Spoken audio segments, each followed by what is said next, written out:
Hello and welcome to Big Picture. I'm Vishal Dahiya, and today we're going to talk about data empowerment and protection architecture, the draft of which has been prepared and put in public domain by Niti Aayog for everyone to view and give their suggestions. And for more on this, we're joined by a distinguished panel of guests. Let me first introduce them to you. We have with us Ms. Enna Roy. She is Senior Advisor Niti Aayog and the head of the team which has prepared this particular draft of DEPA. We also are joined by Pritish Mishra. He's India Legal Counsel with Tala, and he's also worked on DEPA draft. And we have Ms. Khushbu Jain. She's a data and social media law expert also with us. Let me begin with you, Ms. Roy, and let's start by understanding the guiding principles behind DEPA draft as well as key features of this particular architecture. Thank you very much for giving me this opportunity to discuss this very important draft which has been put in the public domain recently by Niti Aayog. As you very well know that the present government, since it's on the digital leveraging frontier technologies and digital India. And with that stress, the added responsibility of dealing responsibly with data becomes a priority. And if you do not have a proper framework to deal with data, you are not in a position to kind of leverage the benefits of this digital movement as well as the frontier technologies, be it artificial intelligence, be it any of the in vogue and which are being actively used to address various barriers that we have found in our development process in the past. Having said that, the government has been very, very conscious that there should not be any data misuse. At the same time, we should be in a position to leverage this very important asset. With India's stack in place, a lot of data was being generated. We have over 1 billion Aadhaar users. We have the mobile users, and we also have generating a lot of data not only in the financial sector but also in other sectors with various initiatives of the government like Pradhan Mantri Jan Dhan Yojana and various other Yojana. Added information was being generated. Okay. But to use this data effectively for various public service activities and also empower the owners of the data, it was necessary. Now, data is something which we have this European Union GDPR they came out with. So they are at one extreme where we found very, very restrictive. On the other hand, you have these large corporations in the US who collect a lot of data, and you keep hearing about the use and misuse of this data without the knowledge of the consent of the ultimate data users. Okay. So while I may not be very bothered with what Facebook may be doing with my data, but I would very much want to know how it is being used.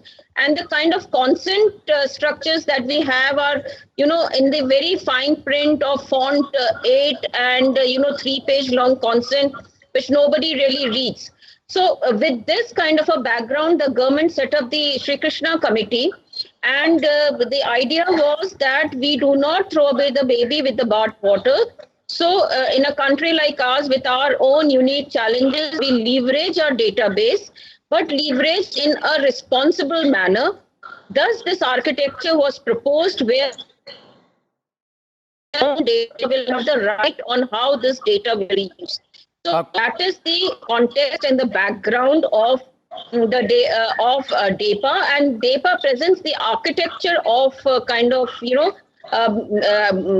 translating it into reality. Okay.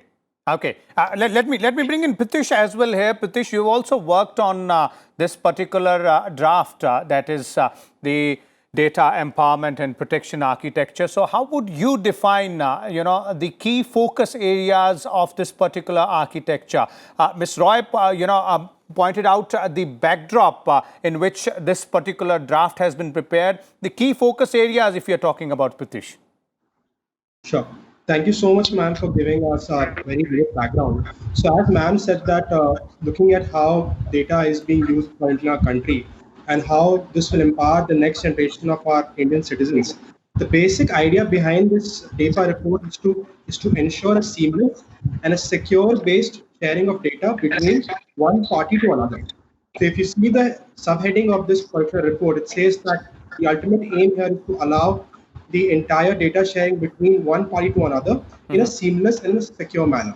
Because looking at the current digital ledger and the records which each Indian citizen is creating due to the advent of internet and the penetration of internet connectivity across the different spectrums of India, we can see that the entire with this great level of penetration, each individual is generating a huge amount of digital ledger and record about themselves. Now, it is very important to ensure that the citizens have control over their data and they know how exactly their data is being used, as well as they can use this data to empower themselves.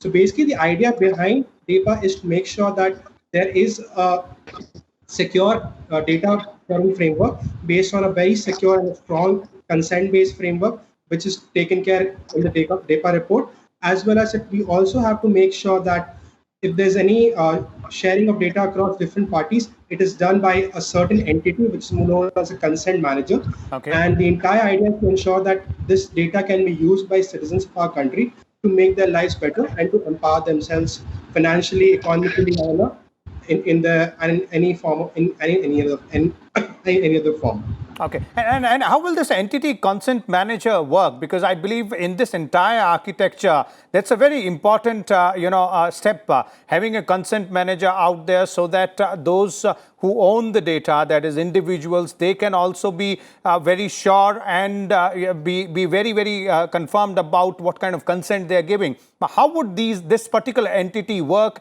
and where would the responsibility or the accountability of this entity lie?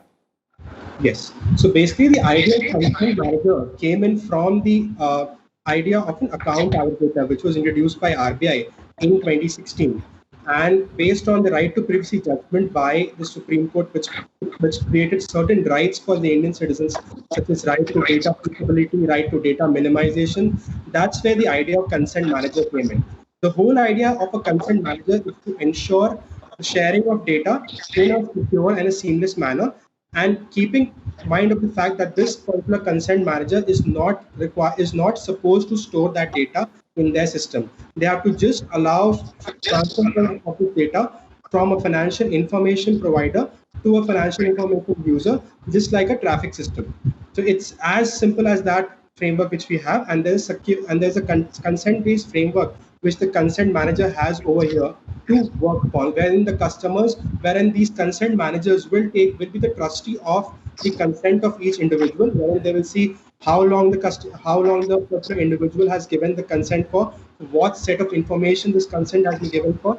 Is it a daily consent, it's a weekly consent, or it's a lifetime consent, and as well as provides the individual the right to withdraw that particular consent at any point of time. So basically, the idea of consent manager is pretty much live will be live in India in some point of time with the launch of the account aggregator ecosystem. That's where RBI has given in principle approval as well as license to 7 entities to function as a account aggregator, and these account aggregators are basically a trustee of a particular consent to allow sharing of data from one community to another in a secure and a seamless manner.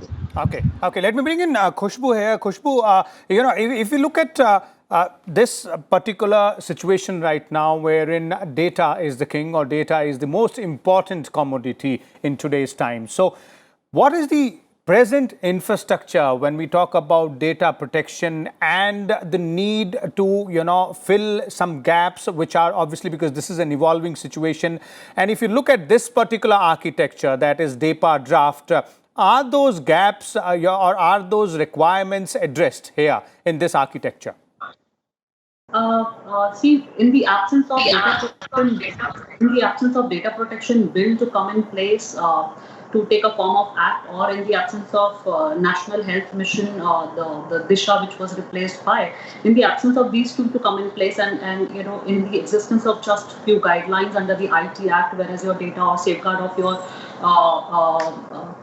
data as to critical data or sensitive data or personal data, and at the same time, in the absence in the time when your non-personal data protection bill is also framework is also under consideration, in that absence, and with the kind of data we generate in the country, we are generating immense number of one of the huge potential whereas generation of data is concerned. In that situation, and especially when companies, the lending companies use a host of mechanisms to obtain data about users from different sources.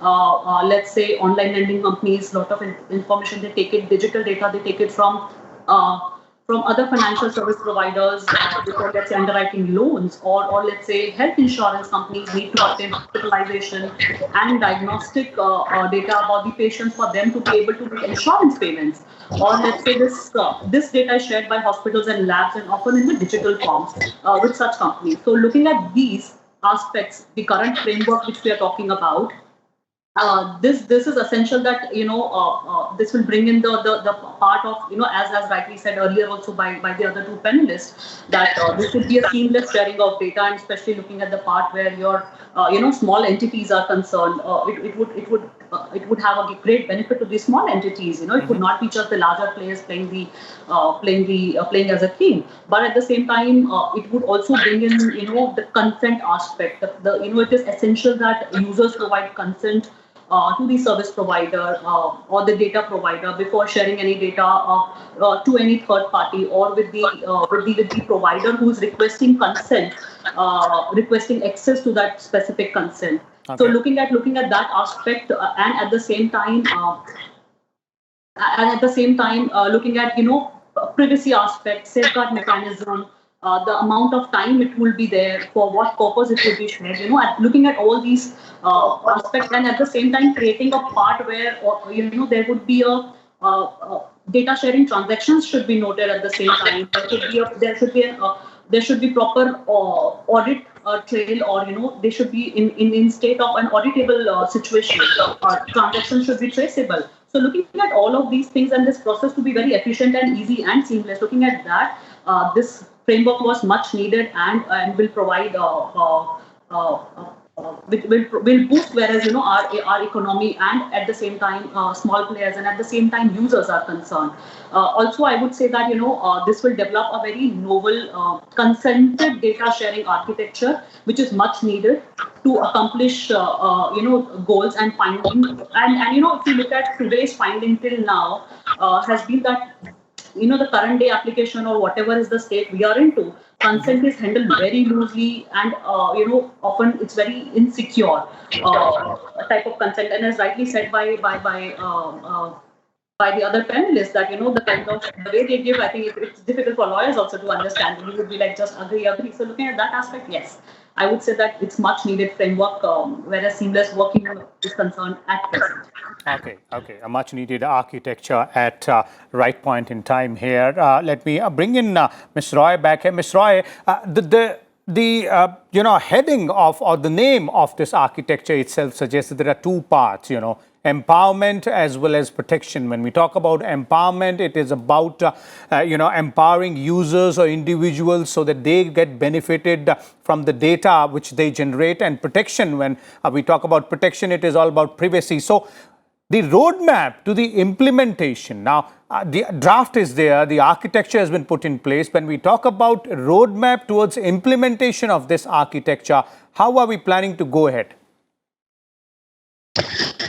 So as Pritish said, we already had a sandbox kind of experiment by RBI for the financial sector, where account aggregators were announced. Now, when you talk about empowerment, I think when we talk about the architecture and for the audience of your program, it is very important to empowerment. Today, if I go, say not me, if a small person, say who owns even a hawker or somebody who may be doing a lot of business, but when he goes to a bank to get a loan, he's supposed to provide a collateral. I'm not getting into the various schemes where collateral-free loan are being given. Just assume that it is basically lending is collateral-based. And his kind of collateral where, he is doing roaring business every day, that is not taken into consideration. And he may be creating a whole lot of other digital data, say his phone records, his other kind of data which gets created.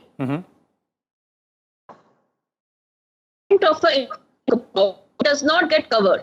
It is a very, very collateral driven exercise for giving a credit or giving any other facility of financial sector or in any other sector. So, with the stress on digital, if we can leverage the digital footprint of an individual, then, sky is the limit. Then I need not show that this is the land I own, this is the house I own. All I need to show is the transaction on, various kind of things which I am doing. And that then becomes the backdrop for me to be empowered to, that will really kind of supplement the very traditional form of banking and other financial services, whether it is insurance or any or pension or any of these services. But at the same time, when we talk that, my phone records are being accessed, comes the privacy thing. I don't want it to be misused. So I have to have the power to kind of use that data when I want it. So this architecture, the guideline of this architecture is called organs. Several things Ms. Jan referred to.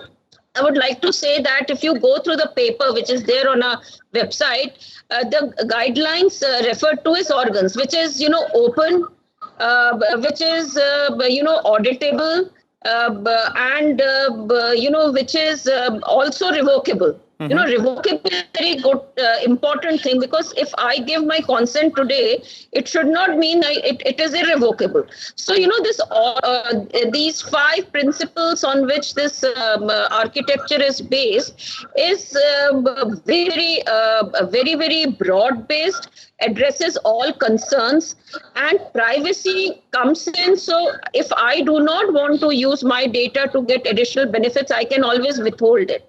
So the power is in the individual.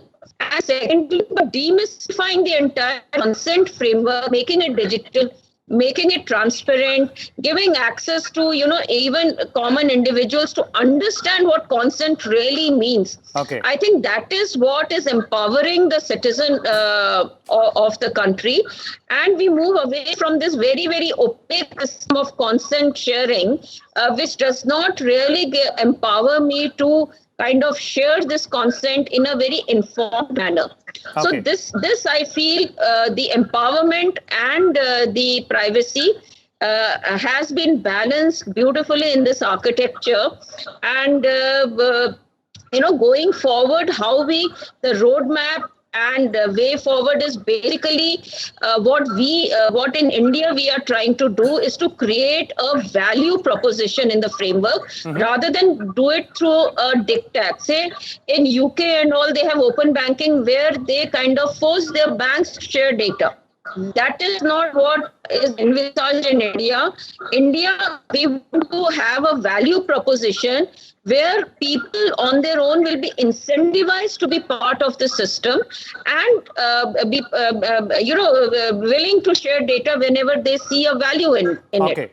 So this is what is unique about the Indian system and sets it apart, say, from a GDPR, which is, we feel, is a highly restrictive system which does not allow us to really leverage the data, and something which is very, very, in, say, UK, where it is by a diktat. So value creation going forward, transparency, taking the people along, giving them the right to make their choices. I think that is what is unique about this framework. Okay, empowering, giving them protection, and obviously leveraging the benefits of data for those who are, in fact, actually the creators or owners of that particular data. Let me bring in Pritish here again. Pritish, another aspect here which I can, read in the architecture is about the evolving framework. So when we talk about evolving framework, what exactly are we looking at? Because obviously all of us know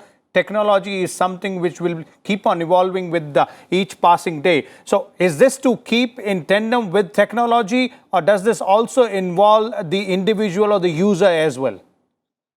Yes. So the idea behind keeping the guiding principles of this data as evolving is to make sure that since this is something which is being tried out in the financial sector primarily, we will be moving this toward the health sector as well as to the telecom sector later on. And there'll be a lot of viewpoints and a lot of principles we may look at, and we think a lot of value addition this framework can get in from that point of time. A lot of government sector departments would be working as a financial information providers and will be making their APIs public for the first time. So yes, in terms of what we currently have, the guiding principle is based on the aspect of data protection, data minimization, and data security. But seeing how this pans out in the coming times in terms of its launch and seeing it across its effect across different sectors, we've tried to keep the guiding principles and the evolving nature of this data framework as evolving as of now. Okay. Khushbu, concluding comments from you in terms of the way both Ms. Roy and Pritish have pointed out the overall guiding principles and the features here as well. What is required? You said, yes, obviously, this is the right time to go in for such form of architecture. But as Pritish is also saying, it has to be evolving in nature. Ultimately, we will have to keep on making changes in such architectures because this is a dynamic sort of sector and situation here. I completely agree with this point that yes, it is evolving and it cannot have much. It has to be driven very fast. It has to evolve in very short span of time. Continuously, we have to update that part. But I would say at the same time, with the kind of features this framework has, especially bringing in the aspect of pre-informed, specific, clear, and revocable consent. That's something which is I think right from K. Puttaswamy, where we started talking about right to privacy as your fundamental right. Since then, we have been discussing about the part that I need to have a specific consent, and it has to be clear, it has to be revocable. I should have a right to be forgotten is what we talk about. I can revoke, I can have access, I should have ownership over my data, basically, to sum up with. And that's very beautifully being covered, whereas this framework is concerned and much needed. I think it was yesterday's need, but yes, much needed and very nicely covered in that manner. And especially looking at the time when there's a rise of tech giants, especially tech giants which we talk about are either US tech giants, and the others which we are looking into is either the maximum generation of data. So looking at that, and the rise of this tech giant usually have a monopoly in maximum number of maximum generation of data. So looking at that, and the rise of this tech giant is usually on they thrive on the users generated data and has created monopolies, and they have become data barons is what I would say. So looking at that, the kind of every moment this big data is being created, and they have deployed huge compute and complex architectures, which is beyond any of beyond a user's reach or my reach or any innovator or a new entrant. So another aspect is anybody who's a new entrant to collect or having access to the data, the small entrepreneurs we are talking about, or access to this data to process or drive a value from it, or any other purpose. Looking at that, yes, this is a very good environment which is shaping up in which businesses operate to create huge entry barriers, utilizing their to their advantage. And at the same time, I just conclude to a part that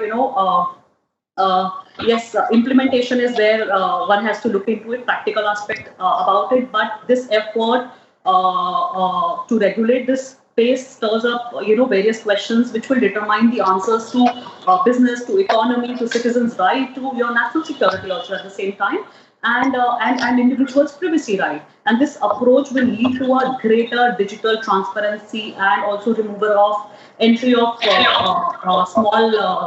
small players, improve choice, improve efficiency, and a level playing field for all. Okay. Over to you. Okay, definitely. There it is. Thank you so much, Khushbu out there, Anna, Roy, and Pritish for sharing your views and time with us and our viewers on this very important topic and aspect, that is data empowerment and protection architecture. We'll come back again tomorrow with a different topic. Till then, keep watching Rajya Sabha Television. Thank you.